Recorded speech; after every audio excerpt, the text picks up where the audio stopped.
Are you okay, ma'am? Napatingin naman siya sa flight attendant na lumapit sa kanila.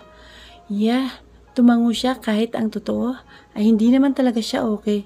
Parang pakiramdam niya, anumang sandali ay lalabas na sa ribcage niya ang kanyang puso dahil sa malakas na pagtibok niyon. Ang kanyang mga tuhod ay nanghihina na. Hindi niya maintindihan ang kanyang nararamdaman sa mga sandaling yun. He wanted to approach Hunter and talk to him, pero ano naman ang sasabihin niya sa binata kapag nagkaharap na sila? O baka mamaya niyan kasama nito ang asawa nito. Oh Jesus! Naisaloob na lamang niya at bumalik na sa upuan nila. Ilang minuto na siyang nakaupo sa kanyang pwesto, pero hanggang ngayon ay hindi pa rin kumakalma ang kanyang puso. Hindi pa rin siya mapakali. 6 years ago. After 6 years, ngayon na lamang niya ulit nakitang binata at aaminin niya sa kanyang sarili na hanggang ngayon ay wala ngang may nagbago sa nararamdaman niya para dito. Naroon pa rin ang sakit dahil sa nangyari sa kanila nung huling beses na magkita silang dalawa. But her love for Hunter, yun ang mas nangingibabaw sa mga sandaling yun. Ang pangungulila niya rito, simula pa man, mas lalong tumindi. Hindi niya namalayan, bigla na lamang na malisbis ang dalawang butil ng kanyang luha, lungkot at munting excitement na rin ang naroon sa kanyang puso ngayon. Nalulungkot siya dahil hindi pa siya handa ngayon na magkita ang kanyang mag-ama. Dahil hindi niya alam kung ano mangyayari sa kanila kapag nalaman ni Hunter na may anak pala ito sa kanya. Sa kabilang banda naman ay may munting excitement din sa kanyang puso. Gusto niya ulit masilayan ang mukha ng kanyang iniirog. Pinunasan niya ang mga luha sa kanyang pisngi. Pagkuway, bumuntong hininga ng malalim. Maya-maya'y bahagya siyang umangat sa kanyang pwesto upang tingnan sa unahan ng binata. Hindi niya alam kung saan ito eksaktong nakaupo. Nanay, are you okay? Kunot ang noo at nagtataka ang itsura ng kanyang anak nang bumalik siya sa kanyang pwesto at lingunin niya ito. Saglit siyang lumunok ng kanyang laway. Iya, oo naman anak. Pilit siyang ngumingiti rito. You seems not. Totoong ngiti na ang ibinigay niya sa anak at hinaplos niya ang pisngi nito. I'm okay lang ga, and Nanay is happy right now dahil nakita ko na ulit ang tatay mo. Ayon sa kanyang isipan habang mataman siyang nakatitig sa mukha ng kanyang anak. Sa mukha nitong parang pinagbiyak ng bunga ng tatay nito. Okay ka lang ba? Napalingon siya kay Gail habang ilula na sila ng taxi. Bago niya sagutin ang tanong nito ay muli siyang napakawala ng malalim ng buntong hininga. Kanina pa siya tahimik dahil okupado ng maraming bagay ang kanyang isipan. Unang-una naroon ang binata. Ngayong nakabalik na ulit siya ng Pilipinas, alam niyang hindi lamang ang nangyari kanina. Sa eroplano ang maaaring mangyari. Alam niyang posibleng sa mga susunod na araw ay magkikita na silang ng tuluyan ni Hunter, maging ang kanyang anak. Kanina nga habang pababa na sila sa eroplano ay panay ang ikot ng paningin niya sa mga taong naroon. Gusto niya ulit masilayan ang binata pero hindi na yun nangyari. Nakalabas na lamang sila ng airport pero hindi na nahagip ng kanyang paningin si Hunter. Siguro ay nagmamadali na itong lumabas ng airport. Yeah, tipid na sagot niya sa kanyang kaibigan bago muling ibinaling sa labas ng bintana ang kanyang paningin. Sigurado ka? Tanong ulit ni Gail, kanina ka pa kasi tahimik yan eh. Ngumiti siya sa dalaga. Okay lang ako Gail, medyo napagod lang ako sa biyahe. Niya. Sa bagay, tinapunan naman niya ng tingin ang kanyang anak na nasa gitna nilang dalawa ni Gail. Are you okay lang ga? Tanong niya. Tumingin naman sa kanya si Sabjel. Yes po nanay, and I'm so excited to see tatay. Muli siyang natigilan, maya-maya ay napatingin siya kay Gail na natigilan din habang nakatingin sa kanya. Have you called tatay to say we're her nanay? Hindi niya alam kung anong isasagot sa tanong ng kanyang anak. Oo baby, tinawagan na ni nanay mo si tatay mo. Si Gil ang mabilis na sumagot sa bata. Lihim naman siyang nagpasalamat sa kaibigan nang tumingin siya rito. Ngumiti ito sa kanya. Dapat nasa airport siya kanina para sundin tayo. Busy ba siya eh? Really, Tita Gail? Umangat ang kanyang kamay at masuyong hinaplos ang likod ng kanyang anak. Magkikita rin kayo anak, sa isip-isip niya. Pabagsak na umupo si Hunter sa single couch na nasa bandang sulok ng kanyang kwarto. Maya-maya ay dinala niya sa tapat ng kanyang bibig ang hawak na rock glass. Nakatulala lamang siya sa kawalan. Langga, muling pumasok sa kanyang isipan ang babaeng nakita niya kanina. Simula nang makaalis siya sa airport at nagdiretso sa Liquor Palace, natapos na lamang ang kanyang trabaho ron pero hindi man lang siya nakapag-focus sa mga ginawa niya. Okupado kasi ang kanyang isipan ni Mabel. Where are you, wife? Saan ka ba nagtatago at hindi kita mahanap-hanap? Puno ng lungkot, natanong niya sa kanyang sarili. Ginawa naman niya ang lahat para makita lamang ang dalaga. Simula nang malaman niya ang lahat ng katotohanan, marami siyang binayarang tao para lang mahanap si Mabel at ang pamilya nito. But no one could tell where she was. Ilang beses niyang pinabalik-balikan ang bahay nito, maging ang address ng pamilya nito sa probinsya. Pero ang sabi lamang ng mga kamag-anak ni Mabel ay hindi pa raw umuwi roon ang pamilya simula nang lumipat ang mga magulang nito sa Manila. Dekada na ang nakalilipas. Pinacheck niya na rin ang records sa mga airport ng Pilipinas kung mayroong Mabel Alfanta ang lumabas ng bansa. But he got nothing. Halos nasuyod na rin ng mga tauhan niya ang buong Pilipinas para lang mahanap ito, but she's nowhere to be found. Ang galing-galing talagang magtago ni Mabel. And if his fault, kung sana hindi niya sinaktan ang damdamin ng babaeng pinakamamahal niya, sana hindi na ito aalis sa kanyang tabi. Kung sana hindi niya sinabing umalis ito at huwag nang babalik pang muli. Sana ngayon ay masaya pa rin silang dalawa na magkasama. Ngunit nasa huli talaga ang pagsisisi. Malalim na buntong hininga ang kanyang pinakawalan sa ere, kasabay ng pagpatak ng mga butil ng kanyang luha.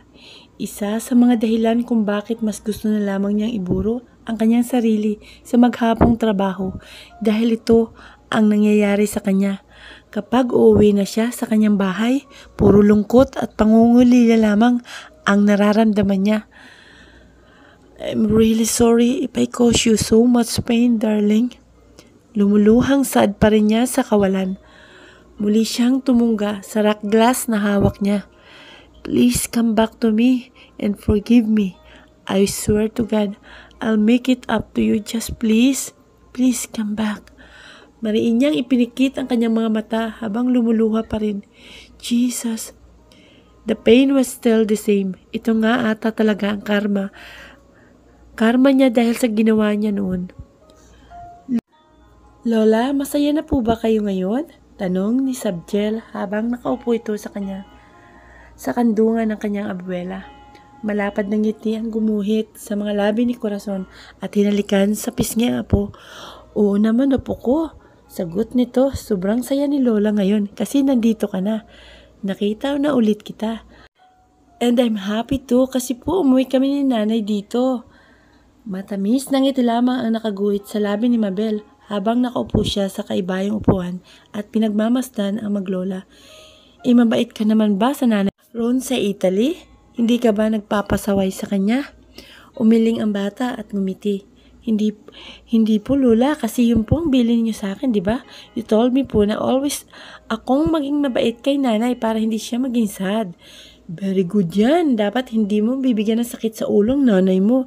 Lagi kang makikinig sa mga sinasabi niya sa'yo. Kasi para naman yun sa ikakabuti mo, apo ko. Alright po, Lola. Naku, talaga itong apo ko.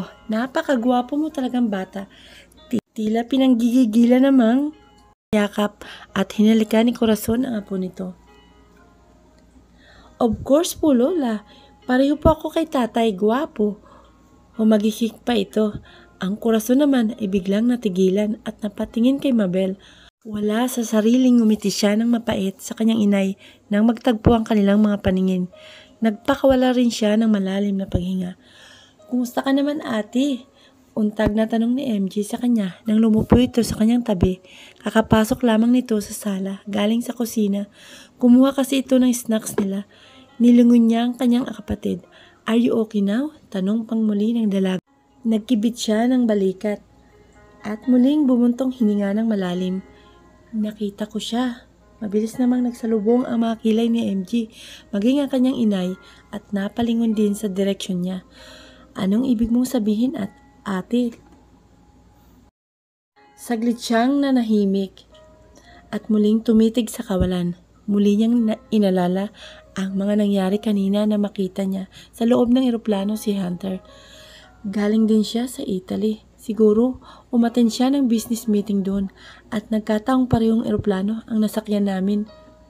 Pagkukwento niya, pagkatapos ay tinapunan niya ng tingin ang kanyang anak at tahimik lamang na nakaupo sa kandungan ng lola nito. I saw him pero hindi niya naman ako nakita. I think so. Paano yan ate? Baka dito na magsisimula ang pagkikita niyo ulit, anang MJ, at binalingan din ng tingin ang pamangkin. Pati silang dalawa. Hindi ko alam MJ, kibit balikat na saad niya. Basta ang alam ko lang, hindi pa ako handa na magkita silang dalawa. I mean, hindi ko kasi alam kung paano ko sasabihin sa kanya ang tungkol sa anak namin. Sabi niya, muli siyang nagpabuga ng malalim na paghinga. Paano kung magalit siya kasi inilihim ko ang tungkol sa anak namin? Tanong pa niya. Wala kang dapat na ipag-alala ate kung sakaling magkikita man ang mag-ama mo. Saad naman ni Corazon. Wala kang kasalanan sa mga nangyari noon. Kaya mo lang naman hindi nasabi sa kanya ang tungkol sa anak niyo. Yun ay dahil siya mismo ang nagsabi sa iyo na ayaw ka na niyang makita pang muli, di ba? At isa pa, wala siyang karapatan na magalit sa iyo kapag nalaman niyang may anak na kayo at inilihim mo yun sa kanya. Hindi niya alam kung anong hirap ang pinagdaanan mo nung ipinagbubuntis mo pa yung apo ko. Well, tama rin naman ang mga sinabi ng kanyang ina. Walang karapatan si Hunter na magalit muli sa kanya dahil sa paglilihim niya tungkol sa kanilang anak. Kung hindi lamang ito ang kusang tumaboy sa kanya, baka noong unang araw pa lamang na nalaman niyang buntis siya, tumakbo agad siya para puntahan ang binata upang ipaalam na magiging tatay na ito. Excited pa man din siyang makita si Hunter kasi ang buong akala niya, alam ng tatay niya ang tungkol sa kanya. Magkahalong kirot at guilt ang nararamdaman niya sa kanyang puso nang sabihin niya ang mga katagang yun. Ano na naman ang alibay na sasabihin niya sa kanyang anak kapag nagtanong na naman ito sa kanya kung kailan ito makikita ang tatay nito? Ewan, bahala na lamang kung ano ang mangyayari sa buhay nilang habang nasa Pilipinas pa sila.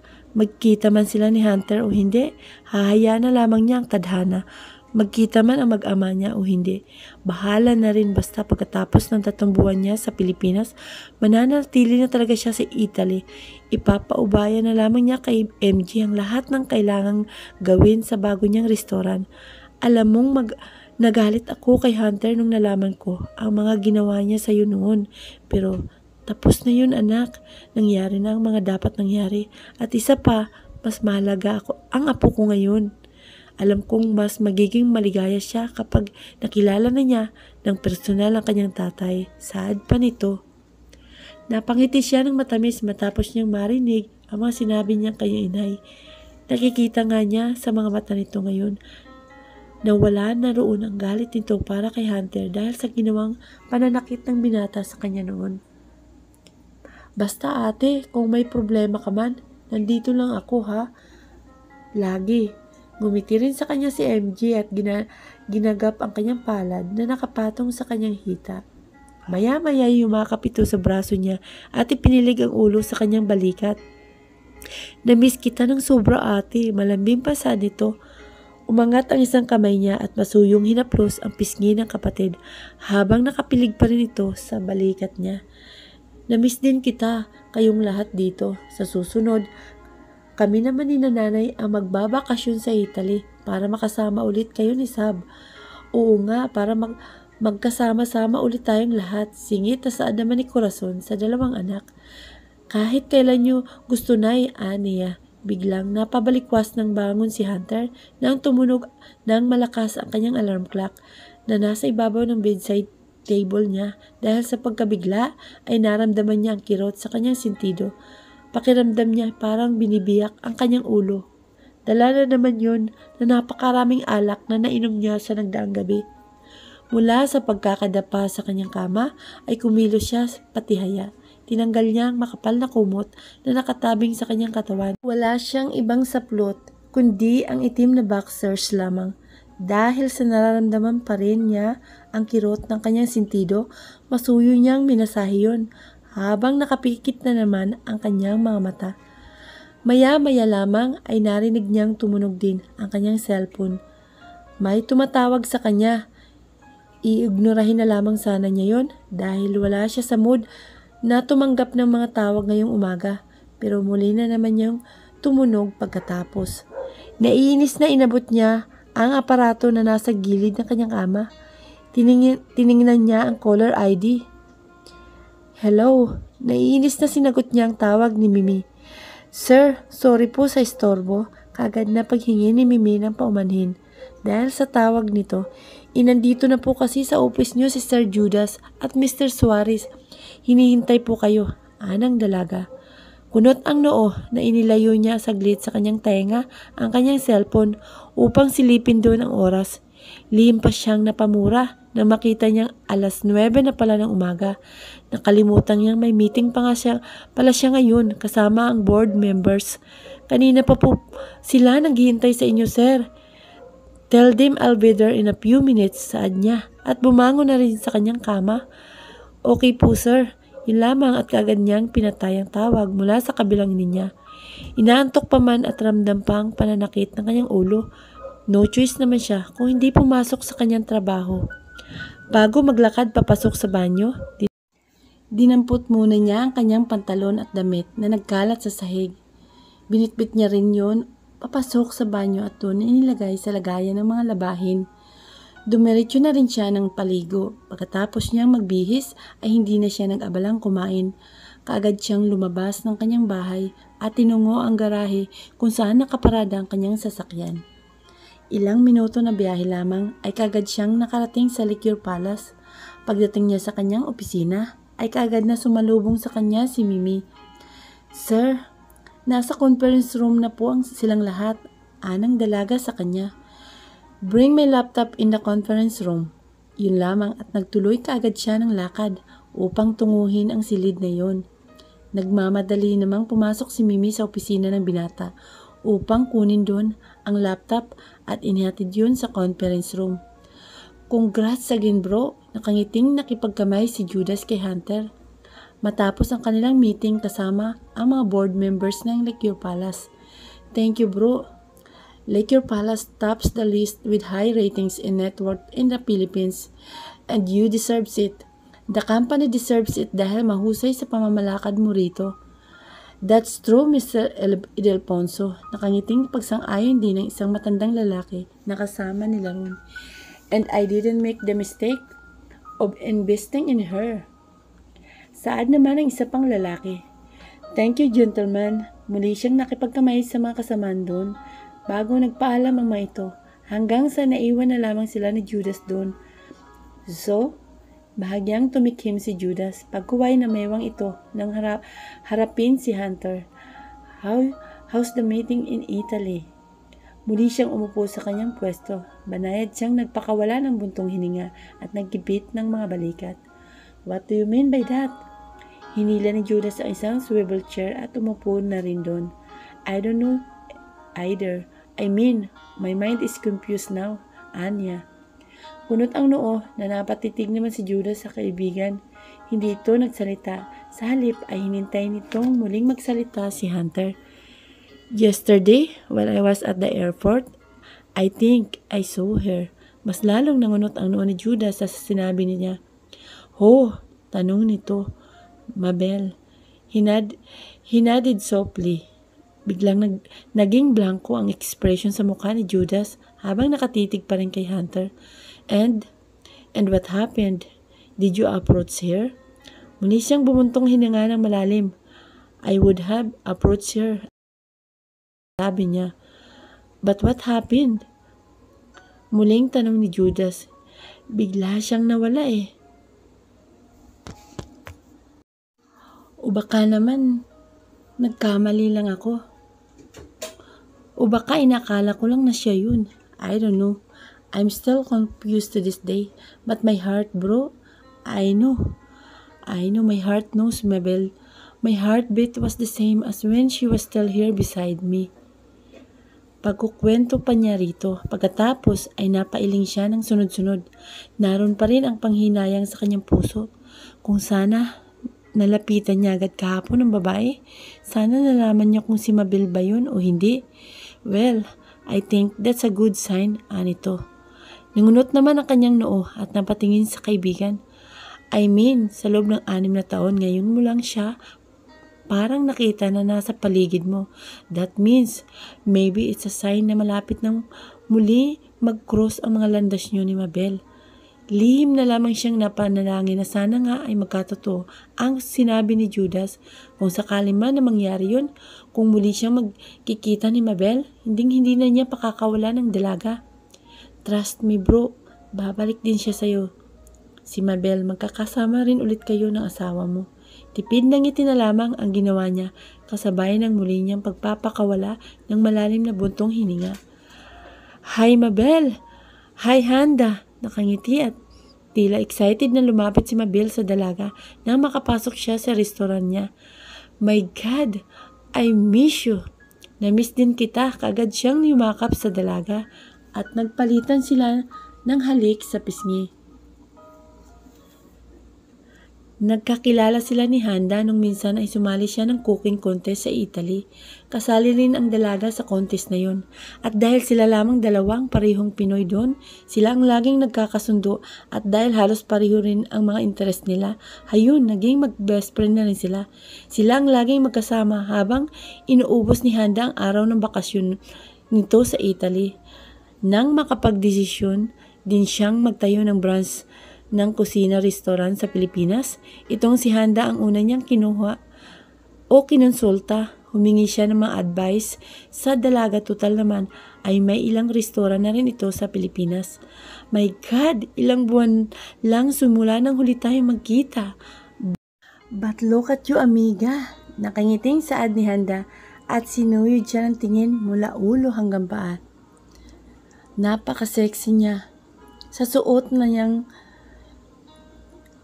wearing shape black Rhodes Bardot bodycon dress paired with black 4 inches heels, ang kanyang blonde hair na medyo may kahabaan ay nakapinid sa kaliwang bahagi ng kanyang dibdib.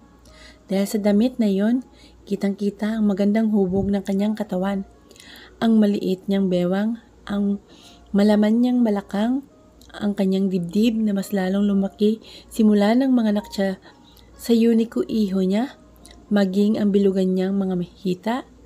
Expose yun dahil hanggang sa kalahati lamang yun ang laylayan ng kanyang dress. That dress was just right for her.